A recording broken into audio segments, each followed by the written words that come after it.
जैसे अगर कोई तैयारी कर रहा है, बिगिनर है, तो उसको क्या टारगेट बनाना चाहिए, कितने घंटे के लिए उसको तैयार रहना चाहिए कि इतनी पढ़ाई तो करनी ही पड़ेगी? सर मैंने 12th के बाद तैयारी चालू करी थी। मैंने 12th यदि आपको सफल वकील बनना है, उत्कृष्ट वकील बनना है और उसके बाद आपको जज बनना है, तो आपको निकालना पड़ता है CLAT exam.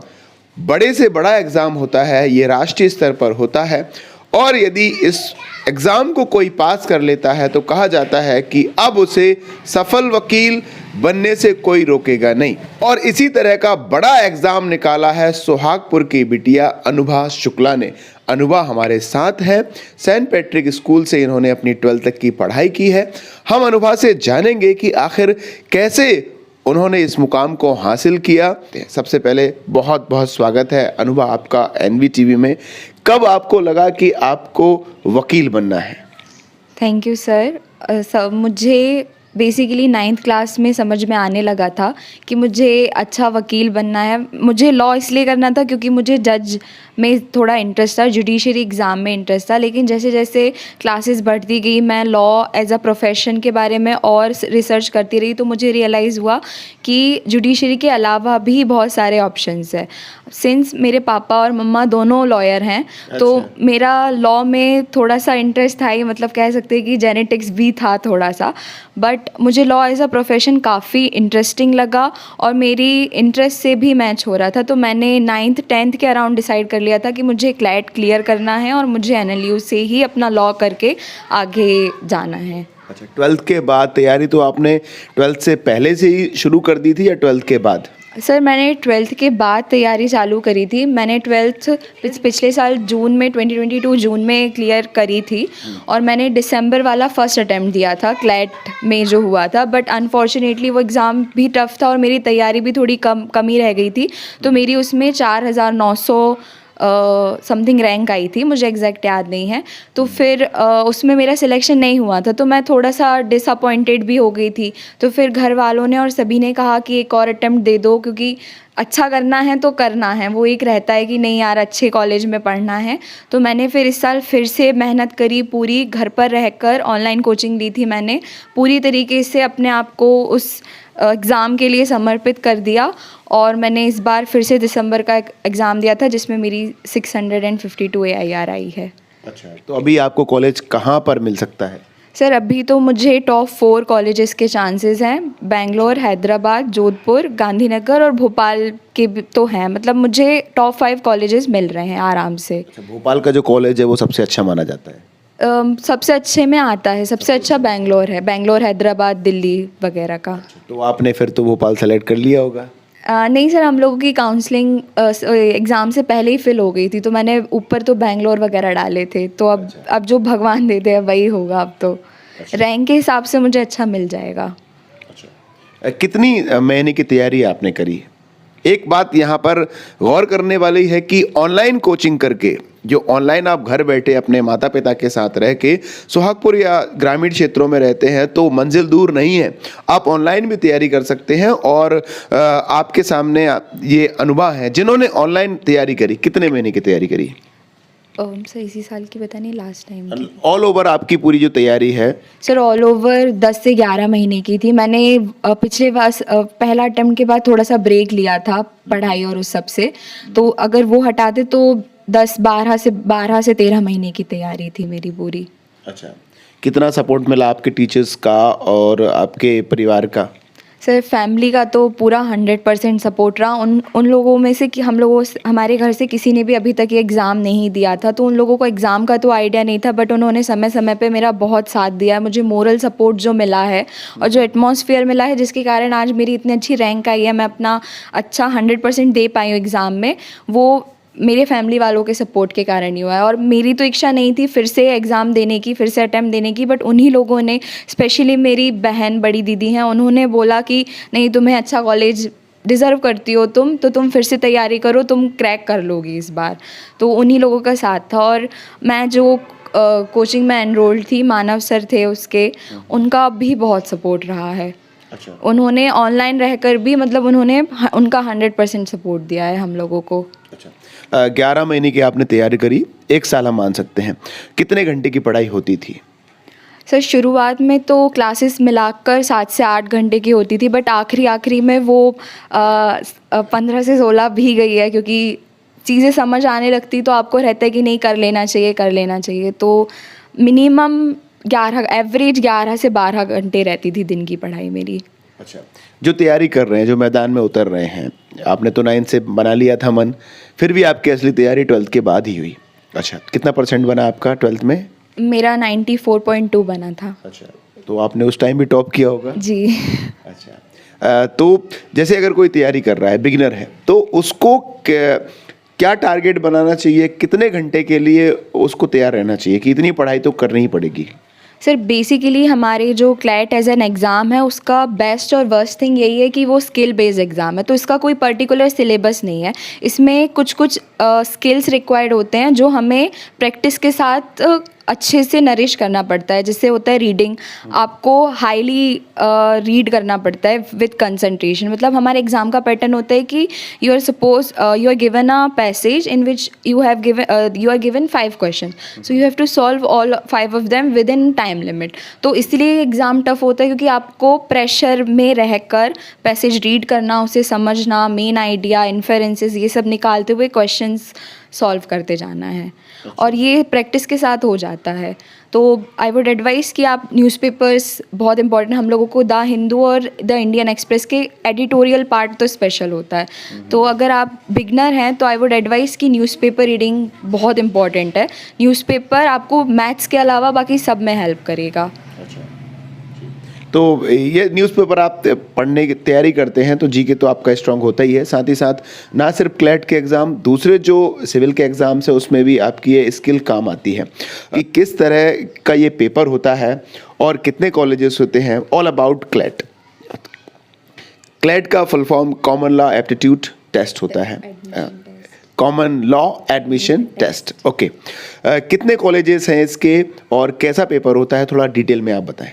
So total colleges participating university 22 to 23 universities participate करती है, जिसमें सीट्स बहुत ज़्यादा वेराई करती हैं और टोटल अवेलेबल सीट्स 2500 समथिंग रहती है, जिसमें जनरल की सीट्स 1500 समथिंग रहती है। तो गुड रैंक मानी जाती है कि 1500 समथिंग रहेगी। ये एग्ज़ाम में इसी साल पैटर्न चेंज हुआ है, पहले 200 होता था, फिर 2020 से ये 150 क्वेश्चंस का हो गया, और अभी इसी साल पहला साल था कि 120 क्वेश्चंस आए थे, जिसमें से 24 क्वेश्चंस आए थे आरसी रीडिंग कॉम्प्रिहेंशन के, 28 क्वेश्चंस आए थे general knowledge and current affairs के, 24 आए थे लॉजिकल रीजनिंग के, 32 क्वेश्चंस आए थे लीगल रीजनिंग के, और 12 क्वेश्चंस आए थे क्वांटिटेटिव टेक्निक्स के। Is there minus marking? Yes sir, और इसमें प्लस होता है 1 और माइनस होता है 0.25, 1/4 1 मार्क फॉर अ क्वेश्चन। या तो कितना मार्क्स हमको पास होने के लिए, रैंक लाने के लिए ज़रूरी है? सर वैसे तो कट ऑफ पे मेनली डिपेंड करता है। अभी हम लोगों का हार्ड लक कहें क्या कहें कि मतलब जो मेरे स्कोर्स आए हैं उसके हिसाब से मेरी रैंक अंडर 400-300 होनी थी, बट सिंस पेपर इजी था तो कट ऑफ बहुत हाई रहा। एक स्कोर पर बहुत सारे बच्चे थे, तो मेरी भी 600, मतलब ऐसा देखा जाए स्कोर के हिसाब से काफ़ी पीछे रैंक है, और ऐसा ही हुआ है। कट ऑफ बहुत हाई रहा है। कितना पता नहीं चलता कि आपको कितने मार्क्स मिले या कितने आपने मार्क्स पर ये कट ऑफ रहा? हाईएस्ट तो 108 रहा और मेरा स्कोर 92.5 था। अच्छा, तो बिलो क्या मान के चलेंगे कि इनका आप सिलेक्शन नहीं है, कितना बिलो रहा होगा? सर इस बार तो हार्ड लक के हिसाब से 85 के नीचे वालों को नहीं मिलेगा। Okay, you should have at least 80 marks. 80 marks at least, और जनरल वाले हैं तो आपको 88 के ऊपर तो आने ही चाहिए विदाउट एनी रिजर्वेशन और एनीथिंग। अच्छा, कितनी सीट्स हैं सारे के सारे कॉलेजेस में मिला के, सारा कॉलेज वाइज आप थोड़ा सा बताएं। सर ऐसा डिटेल तो नहीं मालूम। जैसे बेंगलोर में 300 सीट्स हैं total. Nalsar the second rank college, उसमें 135 और 132 सीट्स हैं। ऐसे ही डिफरेंट 260 270 ऐसे डिफरेंट सीट्स हैं हर कॉलेज में। अच्छा, तो ऑल ओवर मान के चले तो रफली 230 to 2300 to 2400 seats okay for a college, for overall 23 universities. For 23 जो यूनिवर्सिटीज़ हैं उसमें से सिर्फ 230 या 250 सीट्स हैं बस, 2000 सॉरी हाँ 2000, हाँ ऑन एवरेज हम मान सकते हैं कि 200 से 250 एक कॉलेज में आपको मिलेंगी, तो कंपटीशन टफ है यहाँ पर। बहुत टफ है। अच्छा, इसके बाद यदि हम बात करें करियर ऑप्शंस की, तो करियर ऑप्शंस आपके पास अब क्या क्या हैं? सर सबसे पहले तो अगर आपका NLU में हुआ है तो प्लेसमेंट की सिक्योरिटी है। अगर आप आपका CGPA वगैरह मेंटेन करके चल रहे हैं तो आपको प्लेसमेंट्स की गारंटी है। जुडिशरी भी एक ऑप्शन है आप, उसके बाद अकेडमिया भी है एक ऑप्शन, पॉलिसी मेकिंग वगैरह भी है, और लिटिगेशन है, NGO वर्क है। अच्छा, तो आप उस सब के लिए एलिजिबल रहते हैं। प्राइवेट कंपनीज के लिए? हाँ, उसके लिए भी एलिजिबल रहते हैं। डायरेक्ट प्लेसमेंट भी, कॉलेज कैंपस प्लेसमेंट भी होती है, कुछ लोग आउटर भी जाते हैं। और आप अगर NLU और टॉप 5 से अगर ग्रेजुएट कर रहे हैं तो आपको LLM के लिए भी अच्छी अपॉर्चुनिटीज़ मिल जाती है। जैसे अभी मुझे उसका तो ज़्यादा आइडिया नहीं है, बट सीनियर्स वगैरह से बात हुई तो उन्होंने बताया कि ऑक्सफोर्ड यूनिवर्सिटी वगैरह भी आपको ले लेते हैं, क्योंकि आप टॉप 5 कॉलेज से ग्रेजुएटेड होता, अंडर ग्रेजुएट आपने टॉप 5 से किया होता है तो आपको LLM के लिए भी अच्छी यूनिवर्सिटीज़ मिल जाती हैं। तो इसके बाद प्राइवेट सेक्टर भी आपके लिए खुला हुआ है। गवर्नमेंट सेक्टर में डायरेक्ट कोई जैसे सेम लॉ है, LLB यहाँ से होता है, ये 5 years का रहता है। अच्छा, BA LLB होता है, BSc LLB होता है, BCom LLB भी होता है। अच्छा, तो अभी आप क्या करने वाले हैं? BA LLB। BLLB, ऐसा क्यों? सर एक तो वो ऐसा बहुत कॉमन कोर्स है और वो इंटरेस्टिंग भी थोड़ा ज़्यादा है, और उसका पर्सनली उसका वो ज़्यादा रहता है, इम्पोर्टेंस कंपैरेटिवली हाई रहती है इसकी। प्रोवाइडिंग अगर आपका कोई स्पेसिफाइड गोल नहीं हो, जैसे आपको कोई कंपनी, जैसे आपकी कोई फैमिली कंपनी है, आपको वो चलाना है तो आप BBA कर लो, फिर ऐसा रहता है। तो वो अगर आपका इंटरेस्ट स्पेसिफिक नहीं है तो आप BA LLB ऑप्ट करो तो वो ज़्यादा बेटर रहता है। आपके सब्जेक्ट क्या रहे? सर मेरे तो PCM थे, मेरा तो पूरा डिफरेंट फील्ड थी। अच्छा, हाँ। तो आपका इंटरेस्ट लॉयर बनने का था और अभी आपका इंटरेस्ट BA में है, और फिर ये मैथ साइंस, ये कॉम्बिनेशन किस चक्कर में? मतलब आप अच्छी फैमिली से हैं, तो आपके फादर साहब भी वकील हैं, मम्मी भी वकील हैं, पढ़े लिखे हैं, फिर आपने ये सवाल जनरल क्वेश्चन है बच्चों का कि why did you decide that I should select PCM? Sir ऐसा कोई पर्टिकुलर रीज़न तो नहीं था, मतलब I am still answering this question. सभी पूछते हैं कि तो फिर मैथ्स क्यों पढ़ा तुमने, साइंस क्यों पढ़ी? तो उसका कोई ऐसा रीज़न तो नहीं है, बट मुझे ऐसा लगा कि हम लोगों का जो एग्ज़ाम है उसमें ऐसा कोई पर्टिकुलर सब्जेक्ट है नहीं। वो कंपेयर करा जाता है कि आपको BA करना, BA LLB में BA है तो आपको आर्ट्स वालों को कंफर्ट रहेगा, बट ऐसा नहीं होता है। कॉलेज में सबको बराबर ही मेहनत करनी पड़ती है, किसी के लिए ईजी नहीं रहता। ये एग्ज़ाम भी स्किल बेस्ड एग्ज़ाम है, अपने लेवल की अपनी मेहनत है, तो इसमें मुझे नहीं लगता स्ट्रीम का कोई ऐसा पर्सनली कंट्रीब्यूशन है। और दूसरा, हमारे ऑनेस्टली स्पीकिंग यहाँ ऑप्शंस भी इतने नहीं थे, तो सभी ने, और मुझे घर से बाहर जाना भी नहीं था 12th से पहले, तो फिर बेटर ऑप्शन साइंस था तो मैंने वो भी ले लिया। और साइंस ऐसा, मुझे साइंस भी पसंद है बट मुझे लॉ ज़्यादा पसंद था, तो इसलिए। अच्छा, मैं 10th की जो मेंटालिटी थी उस पर बात कर रहा था। जैसे कोई बच्चे हैं, वो अगर वो लॉयर बनना चाहते हैं तो मैं जानना चाहूँगा उनको कौन से स्ट्रीम सेलेक्ट करना चाहिए या उनके लिए आगे जाके हेल्पफुल रहेगा वो? सर ऐसा कोई पर्टिकुलर स्ट्रीम बेस्ड जिसमें अच्छा टाइम मिल जाए उसका, कि 12th में ही उसका अच्छा बैकग्राउंड तैयार हो जाए। अगर आप मैनेज कर सकते हैं स्टडीज़ के साथ तो साइंस में भी दिक्कत नहीं है, बट अगर आपको है और ऐसा कोई स्ट्रीम है जिसमें आपको मेहनत कम लगेगी तो आप वो चूज़ करते हैं। मतलब कुछ लोगों को कॉमर्स में ज़्यादा पढ़ना पड़ता है, कुछ लोगों को साइंस में ज़्यादा मेहनत करती है, और स्टीरियोटिपिकली स्पीकिंग तो साइंस थोड़ी सी ज़्यादा मेहनत मांगती है कंपैरेटिवली, ऐसा माना बोलते हैं सब लोग। तो पढ़ना ही पड़ता है उसमें तो। I don't think so, but मेहनत तो सभी को करनी पड़ती है, बट ऐसा बोलते हैं सब कि साइंस वालों को ज़्यादा मेहनत करती है, तो यूजुअली लोग साइंस ऑप्ट नहीं करते हैं, जो डमी वाले स्टूडेंट्स रहते हैं जो 12th के साथ क्लियर करते हैं। आई एम नॉट सेइंग कि 12th वाले जो साइंस वाले हैं वो नहीं क्लियर कर सकते हैं, they can also clear that. इसकी तो पढ़ाई अलग ही है, पूरी अलग है। वो अपने लेवल पर सारे स्किल्स मांगती है, क्लैट एज एन एग्ज़ाम। अच्छा, आपने अब जज ही बनना है? सर अब तो 100% तो नहीं है, बट हाँ जज तो है ही, बट मुझे कॉरपोरेट में ज़्यादा इंटरेस्ट है अभी, और बाकी कॉलेज में मैं सोच रही हूँ कि ओपन माइंड ओपन हैंड से जाते हैं, वहाँ अपॉर्चुनिटीज़ जो मिलती है उन्हें टेस्ट एंड ट्राई करते हैं, फिर डिसाइड करेंगे। बट बेसिकली जुडिशरी या कॉरपोरेट अभी तो एज ऑफ नाउ जितना मुझे नॉलेज है इस फील्ड का। जो लॉयर फर्म्स हैं या हम कहें कि प्राइवेट जो कंपनीज हैं वो अपने जनरल एडवाइज़र रखते हैं, वहाँ पर आप जा सकते हैं। जी जी। अच्छा, सैलरी पैकेज की बात करें, काम की बात, तो वो जो सैलरी पैकेज है एज अ लॉ एडवाइज़र हम जाते हैं बड़ी से बड़ी कंपनी में, तो कितना उनको मिलता है वेजेस? सर अगर आप टॉप 5 में हैं तो आपका काफ़ी हाई रहता है, मतलब 15 to 16 per annum. Okay, lakh per annum, हाँ जी। तो मतलब आप एक इंजीनियर के बराबर हैं। हाँ सर, जैसा जेई क्लियर करके आईआईटी से इंजीनियर होता है, वैसे ही लॉ क्लैट से एनएलयू ऐसा होता है, वो भी ऑलमोस्ट सेम ही है। वो तुरंत आपको मतलब 22-23 साल की एज में आप एक कंपनी से कमाने वाले शुरू हो जाते हैं।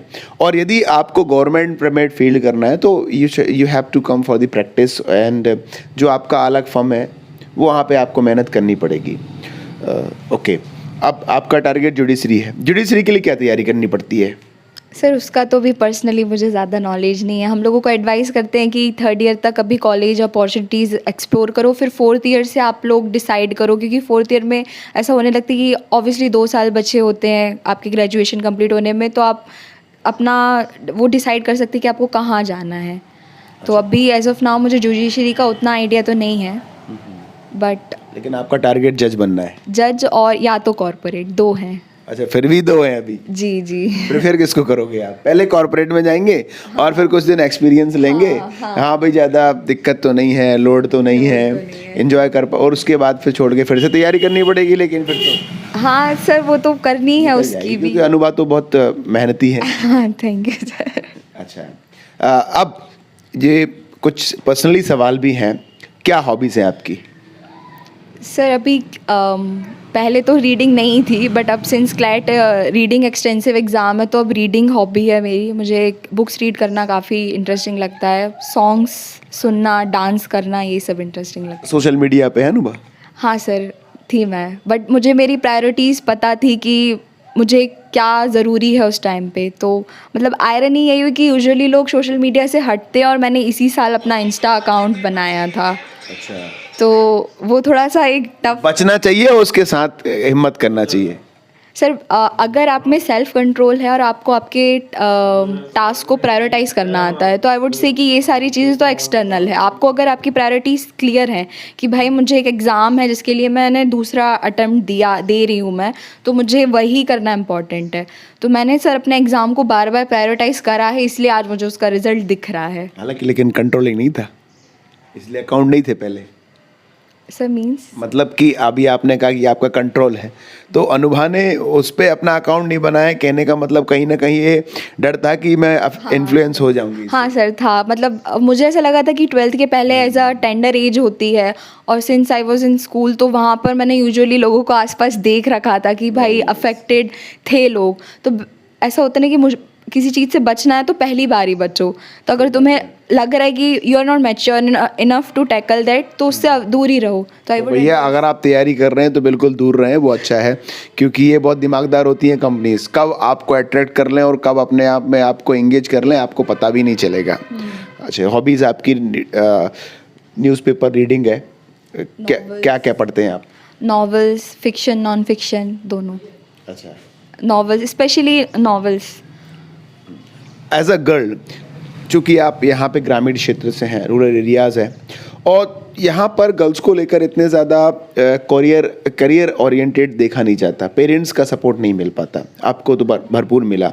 अब आप क्या कहेंगे पेरेंट्स के बारे में कि वो अपने बच्चों को लेकर किस तरह से सोचें या किस तरह से वो सपोर्ट करें जैसे आपको पेरेंट्स ने किया, ताकि जो बच्चे हैं वो आपकी तरह आने वाले समय में वकील साहिबा बने, जज बने। हमारी पूरी शुभकामनाएं हैं कि आप बड़े से बड़े स्तर, बड़ी सी बड़ी ऊंचाइयों को आप छुएं। पेरेंट्स को लेकर आप क्या कहना चाहेंगे?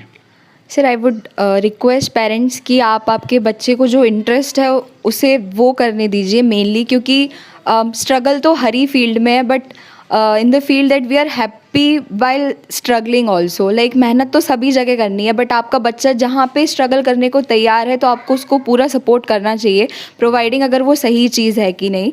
और अगर ऐसा होता है कि कई लोगों को रहता है कि वो लोग डिसाइड नहीं कर पाते कि what we are suppose to do, तो आप उनको किसी, या तो आप ही बच्चे से पूछ लीजिए या किसी से करियर काउंसलिंग वगैरह दिलवा दीजिए और उससे उसमें सपोर्ट कीजिए। कि at the end self believe सबसे ज़्यादा इम्पॉर्टेंट होता है कि हाँ मैं कर लूँगी, हाँ मैं कर लूँगा वो।